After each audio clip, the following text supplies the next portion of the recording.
सम्मान करो, सम्मान करो, सम्मान करो।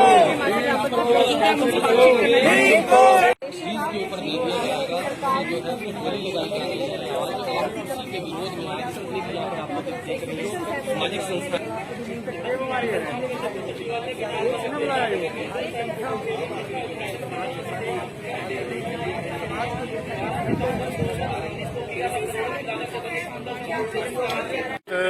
दुर्भाग्यपूर्ण है कि जो डॉक्टर मंगल सेन ऑडिटोरियम करनाल की जनता की आवाज पर, करनाल की कला और संस्कृति जगत की आवाज पर, करनाल की सामाजिक संस्थाओं की आवाज पर बनाया गया था।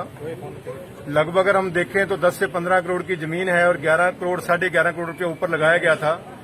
20-25 करोड़ रुपए का ये प्रोजेक्ट जो है, जिसको करनाल के लोग, करनाल की सामाजिक संस्थाएं और करनाल के कला क्षेत्र से, सांस्कृतिक क्षेत्र से जुड़े हुए लोग जिसे ये समझते थे कि वो एक करनाल को सौगात दी गई है, आज उस सौगात को निजी हाथों में सौंपा जा रहा है।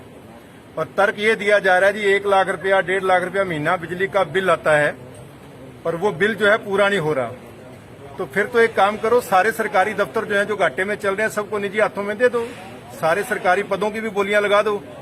मैं बड़ा हैरान हूं कि हम एक तरफ जो है वो देश को आगे ले जाने की बात कर रहे हैं और दूसरी तरफ एक ऐसा संस्थान जहां से ये उम्मीद की गई थी कि कलाकारों को प्रोत्साहन मिलेगा, सामाजिक गतिविधियों को प्रोत्साहन मिलेगा, उसको लीज पर देने की बात की जा रही है। ऐसी क्या आफत आ गई कि इतना प्रशासन, सरकार सब कुछ मिलकर 1 लाख 1.5 लाख रुपए उसका बिजली का बिल है वो नहीं पूरा हो रहा। और दूसरी मैं एक चीज और जरूर जानना चाहूंगा कि जब वो ऑडिटोरियम बंद पड़ा हुआ है, कोरोना में कोई प्रोग्राम तो हो नहीं रहे, तो किस चीज का बिल आ रहा है? 1 लाख रुपया 1.5 लाख रुपया किस चीज का बिल आ रहा है? जो लोग, अगर वहां सरकारी प्रोग्राम हो रहे हैं तो उन सरकारी विभागों से भी किराया लिया जाए। अगर महीने में 10 प्रोग्राम होते हैं तो 10-10 हजार लिया जाएगा, 1 लाख रुपए का बिजली का बिल पूरा हो जाएगा। तो इसके बहुत से रास्ते और हैं जो प्रशासन को सोचने चाहिए। कला और संस्कृति को खत्म ना करें। ये देखिए, ये राज धर्म है। एक वेलफेयर स्टेट के अंदर जो जनहित की चीजें होती हैं उनको लाभ हानि की दृष्टि से नहीं देखा जाता, जनहित की चीजों का व्यापारीकरण नहीं किया जाता।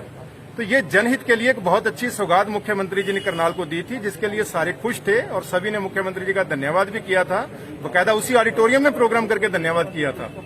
ये सोचें कि ये तो एक छलावा था, ये तो केवल एक हमें जो है एक वो दिखाया गया था और उसके बाद उठाकर इसे निजी हाथों को सौंप दिया गया और इसको जो है इसका व्यापारीकरण कर दिया गया। मुझे नहीं लगता, अगर 1 लाख रुपया 1.5 लाख रुपया अगर महीने का बिजली का बिल लगा लें, 1 लाख रुपया हम उसका भी लगा लें, रख रखाव का भी लगा लें, साल के अगर 25 से 30 लाख रुपया हम इसका ऑडिटोरियम का खर्चा लगा लें, मैं कहता हूँ 1 रुपया भी कहीं से ना आए। क्या सरकार 25 से 30 लाख रुपया कला और संस्कृति को, सामाजिक गतिविधियों को बढ़ावा देने के लिए खर्च नहीं कर सकती?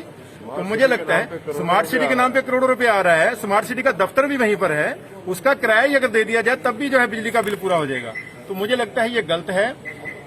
हम लोग सारे जितने भी यहाँ देखें, आप देखेंगे कला और संस्कृति से जुड़े हुए, सामाजिक संगठनों से जुड़े हुए लोग यहाँ पर आए हैं और हम लोग डीसी साहब को ये मेमोरेंडम देने के लिए आए हैं।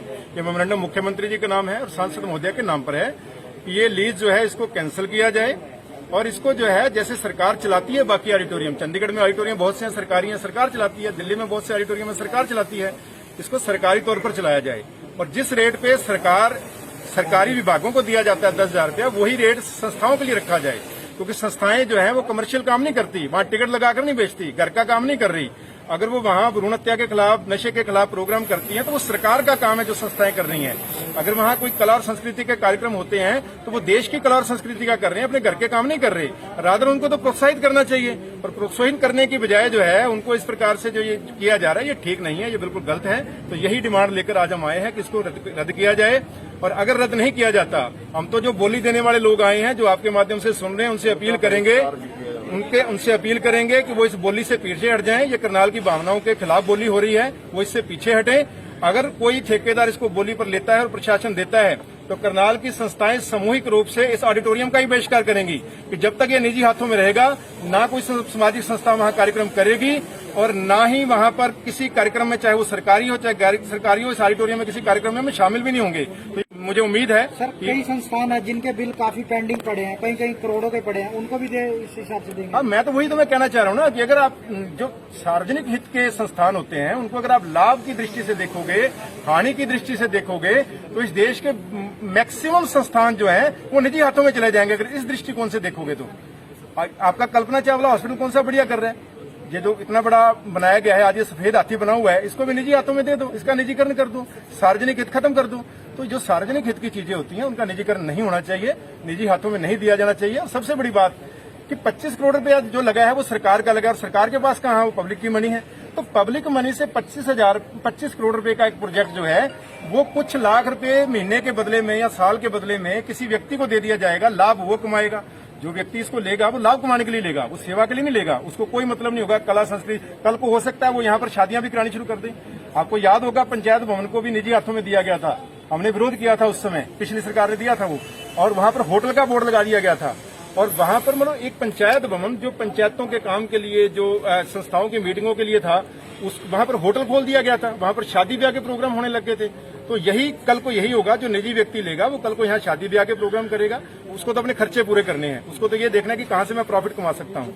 तो हम लोग बिल्कुल करनाल के लोग, अभी तो ये कुछ संस्थाएं आई हैं, उम्मीद है कि पहले लेवल पर इसको मान लिया जाएगा, नहीं तो करनाल के लोग संघर्ष करना जानते हैं, और संघर्ष को जिस लेवल पर ले जाना पड़े उस लेवल पर लेकर जाएंगे। किसे ज्ञापन दिया जाएगा? आज ज्ञापन यही दिया जा रहा है कि मुख्यमंत्री के नाम और सांसद महोदय के नाम डीसी साहब के माध्यम से कि इस लीज को कैंसिल किया जाए और इसके और रास्ते सरकार निकाले, कला और संस्कृति को पोषित करे, और कला संस्कृति और सामाजिक गतिविधियों के लिए उसी दर पर दिया जाए जिस दर पर सरकारी विभागों को दिया जा रहा है। आज हैं उस वजह के प्रोटेस्ट के तौर पर हम अपना विरोध जताने के लिए अभी एडीसी महोदय को ये अपना विरोध पत्र ज्ञापन दे के आए हैं कि करनाल के अंदर सिर्फ एक मात्र स्थान है जो किफायती है, जहां पर सामाजिक संस्थाएं कार्यक्रम कर सकती हैं। शहर के बहुत सारे, करनाल बहुत बड़ा शहर है, इसमें कोई भी ऐसा स्थान नहीं है जो सामाजिक कार्य कर सके। 2 साल पहले एक मात्र स्थान बनाया था, न जाने ऐसी क्या जल्दी हुई कि इन्होंने तुरंत उसको निजी हाथों में सौंपने के लिए तैयारी कर ली। जब सरकार उसका बिजली का बिल नहीं दे सकती तो प्राइवेट आदमी कहां से दे पाएगा? ये बात सोचने की है। क्या आने वाले समय में बाकी जहां जहां ये बिल नहीं पे करते, क्या वो प्राइवेट हाथों में सौंप दी जाएगी? इस बात से हम चिंतित हैं। करनाल के लोग इस बात से चिंता जाहिर करते हैं कि आने वाला जो समय है वो एक ठीक समय नहीं है। हम इसका विरोध करते हैं।